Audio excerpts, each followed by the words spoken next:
नमस्कार, आप देख रहे हैं न्यूज 24। मैं हूं विपनेश माथुर और 11 बजे के बुलेटिन की शुरुआत करते हैं बड़ी खबर के साथ। दरअसल बीएसपी चीफ मायावती ने बाबा सूरजपाल पर कार्रवाई की मांग की है। ऐसे बाबाओं के खिलाफ कार्रवाई होना बेहद जरूरी है, ये मायावती कह रही हैं। बहुजन समाज पार्टी की अध्यक्ष दोषियों के खिलाफ सख्त कार्रवाई होनी चाहिए। मायावती का ये कहना है, बाबा साहेब के बताए हुए रास्ते पर चलें, राजनीतिक स्वार्थ में ढीली ना पड़े सरकार। ये मायावती का कहना है कि राजनीतिक स्वार्थ में कहीं पर भी जहां पर न्याय की मांग उठ रही है वहां पर बिल्कुल भी ढीली ना पड़े सरकार। बीएसपी प्रमुख, बीएसपी चीफ मायावती का बयान आया है। हाथरस में जो इतना बड़ा हादसा हुआ जिसमें 121 लोगों ने जान गंवाई और 5 दिन के बाद बाबा का जो मुख्य सेवादार है उसकी गिरफ्तारी होती है, उसको कोर्ट में पेश किया जाएगा और बाबा का बयान 5 दिन बाद आता है। ऐसे में सरकार से कहना है, ये एक्स पर पोस्ट करके बीएसपी प्रमुख मायावती ने तमाम बातें लिखी हैं कि दोषियों के खिलाफ सख्त एक्शन इस मामले में होना चाहिए। जो भी जिम्मेदार है और जो भी मुजरिम है इतने बड़े हादसे का, उसको बख्शा नहीं जाना चाहिए।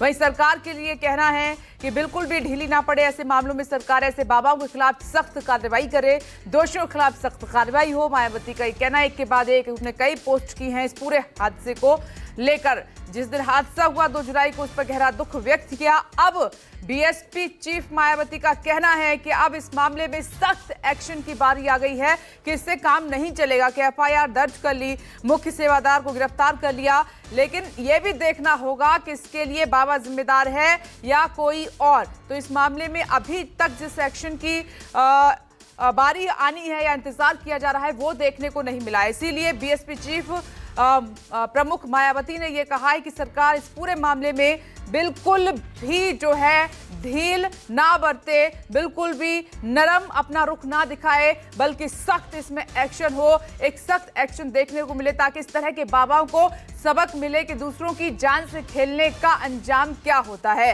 क्योंकि कुल मिलाकर जो तस्वीरें न्यूज 24 ने आपको दिखाई, हादसे से पहले की भी तस्वीर हम लेकर आए, उसमें अव्यवस्थाओं का आलम पसरा हुआ है। जो पूरा तंत्र था वो लाचार दिखाई दे रहा है। कोई व्यवस्था लोगों की थी नहीं। 70 से 80 हजार लोगों को पहुंचना था, लेकिन 2.5 लाख से ज्यादा लोग वहां पर पहुंच जाते हैं। तो ऐसे में आप सोचिए क्या होता, हादसा नहीं होता तो क्या होता।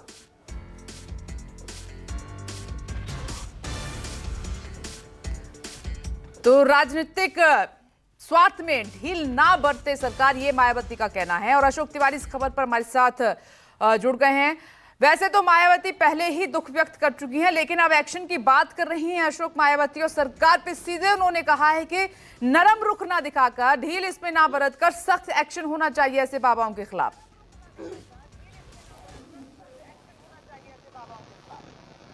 देखिए, निश्चित तौर पर हाथरस कांड को लेकर तमाम सारे राजनीतिक दलों ने अपनी अपनी तरह से अपनी संवेदनाएं उस पूरी घटना को लेकर जताई थी, लेकिन मायावती ऐसी पहली नेता है जिन्होंने फिलहाल जो हाथरस कांड के जो बाबा थे जिनका सत्संग चल रहा था उन पर भी कार्रवाई की मांग की है। मायावती की तरफ से जो ट्वीट किया गया है उसमें साफ तौर पर यह कहा गया है कि हाथरस कांड में चाहे वो भोले बाबा हो या दूसरे अन्य बाबा हो, जिनकी भूमिका उसमें संदिग्ध पाई जाए उनके खिलाफ कठोर कार्रवाई की जानी चाहिए। और इसके अलावा मायावती ने अपने ट्वीट में अंत में यह भी लिखा है कि इनके जैसे अन्य जो बाबा हैं, जो ढोंग करते हैं, पाखंड करते हैं, उनके खिलाफ भी सरकार को कड़ा रुख अख्तियार करना चाहिए। तो ये जरूर है कि हाथरस कांड के मुख्य आरोपी को फिलहाल कल जो दिल्ली से उनके वकील ने फिलहाल जो एसआईटी और एसटीएफ की टीम थी उसको सौंप दिया था और उसके बाद वो उनको लेकर फिलहाल हाथरस पहुंचने वाले हैं। थोड़ी देर बाद उनकी कोर्ट में पेशी भी करवाई जाएगी। तो हाथरस कांड को लेकर एक तरफ जहां मुख्य आरोपी को जो पुलिस की गिरफ्त में फिलहाल आ गया है, तो दूसरी तरफ मायावती की तरफ से भी ऐसे बाबाओं के खिलाफ कड़ी कार्रवाई की मांग की जा रही है।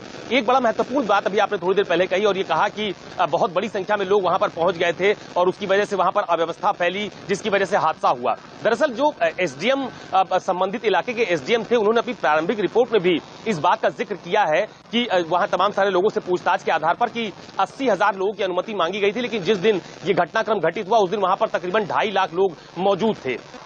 और प्रारंभिक रिपोर्ट में यह भी बताया गया था कि जब बाबा सत्संग करने के बाद वहां से निकल रहे थे तो उनके पीछे तमाम सारे श्रद्धालु उनकी चरण रज लेने के लिए, उनको देखने के लिए उनके पीछे दौड़े और उसी के बाद एक के ऊपर एक लोग चढ़ते चले गए और उसने एक बड़ा हादसे का रूप फिलहाल वहां पर ले लिया। तो इतना जरूर है कि फिलहाल सरकार की तरफ से इसमें एसआईटी भी गठित की गई है, इसमें न्यायिक आयोग का भी गठन किया गया है। आज हाथरस पहुंचने वाला है न्यायिक आयोग, वहां पर तमाम सारे जो अधिकारी हैं उनसे पहले पूरे घटनाक्रम को लेकर जानकारी ली जाएगी। उसके बाद न्यायिक आयोग जहां पर घटना हुई है वहां पर जाएगा, पीड़ितों से मुलाकात करेगा और कल कल जो तमाम सारे जो उसकी चश्मदीद हैं, जो वहां पर मौजूद लोग थे, उनसे पूछताछ भी की जाएगी। तो इतना जरूर है कि मायावती की तरफ से जिस तरह की कार्रवाई की मांग की गई है, ये अपने आप में आप कह सकते हैं कि सरकार के ऊपर एक दबाव बनाने की कोशिश की गई है कि ऐसे पाखंडी बाबाओं के खिलाफ सरकार को कड़ा रुख अख्तियार करना चाहिए। अशोक, सवाल और यहाँ पर उठ रहा है, इसके मायने आप समझाइए, क्योंकि चाहे नेता पक्ष का हो विपक्ष का हो, जहां पर राजनीति करने का मौका मिलता है वो करते हैं, चाहे कैसे भी करें, अपने बयानों के जरिए करें, कैसे भी करें। और मेरे सहयोगी ऋषिकेश भी जुड़ गए हैं। एक सवाल अशोक ये है कि मायावती कह रही हैं कि ऐसे ढोंगी बाबाओं के आप झांसे में ना आए, इन पर पूरी तरीके से भरोसा आप ना करें और आप बाबा साहेब के दिखाए हुए मार्ग पर चलें।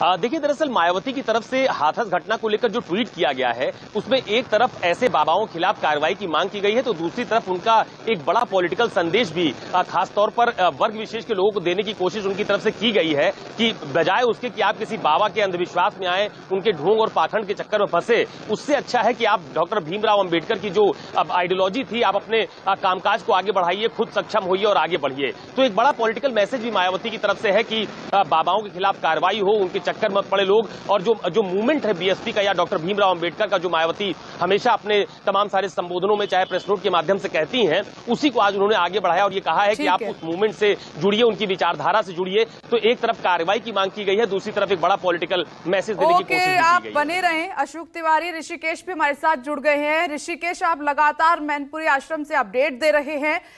अभी एक खबर जो हमने ब्रेक की है वो है मायावती को लेकर, वो बड़ा एक्शन इसमें चाहती हैं, और दूसरा उन्होंने ये भी साफ साफ कह दिया है कि जो ऐसे इस तरीके के बाबा होते हैं, ढोंगी बाबा होते हैं, इनके झांसे में ना आकर आप अंबेडकर के दिखाए हुए रास्ते पर चलें। अभी आपके पास इनपुट क्या है, अपडेट क्या है इस मामले से जुड़ी हुई? और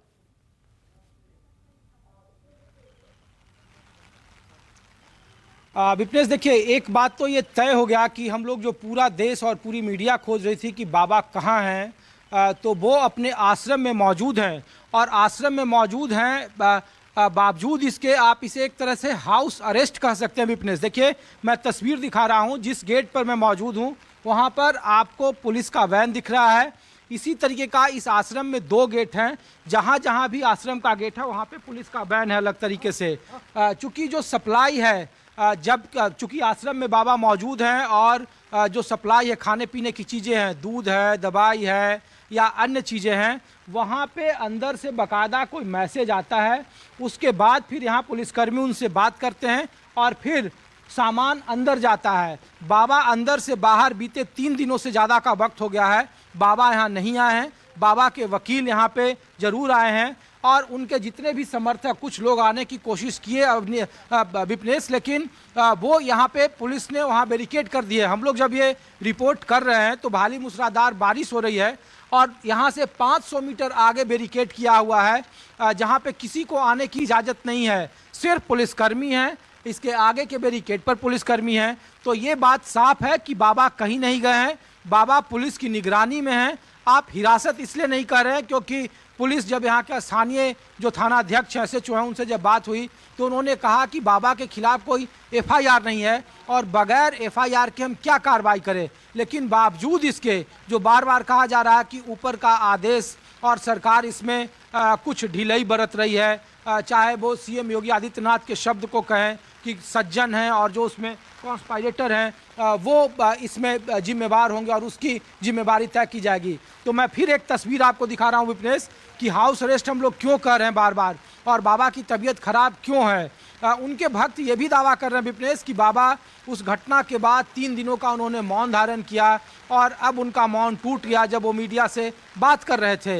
लेकिन एक देखिए तस्वीर, एक यहाँ पे पुलिस की जीप यहाँ पे आपको दिख रही होगी, दूसरा जो चैरिटेबल ट्रस्ट है, आसपास एक भी व्यक्ति नहीं है विपनेश। यहाँ पे बाबा की तबीयत खराब है, कुछ दवाइयाँ बाबा ने मंगवाई है, कुछ खाने पीने का सामान उन्होंने मंगवाया है और हम लोग कोशिश कर रहे हैं कि बाबा से बातचीत हो, बाबा अपना पक्ष रखें। लेकिन जिस तरीके से मायावती ने राजनीतिक तौर पर एक तरीके से हमला बोला है और पहली बार कोई राजनेता इस तरीके से खुलकर कर रहा है कि बाबा के खिलाफ कार्रवाई होनी चाहिए, उनकी गिरफ्तारी होनी चाहिए, तो ये बात बिल्कुल, और जब बाबा ठीक है बोल रहे थे ऋषिकेश, आप मेरे साथ तो उनके बने रहे। एक शब्द बड़ी सुनिए, खबर का जैसे- रुख कर ले।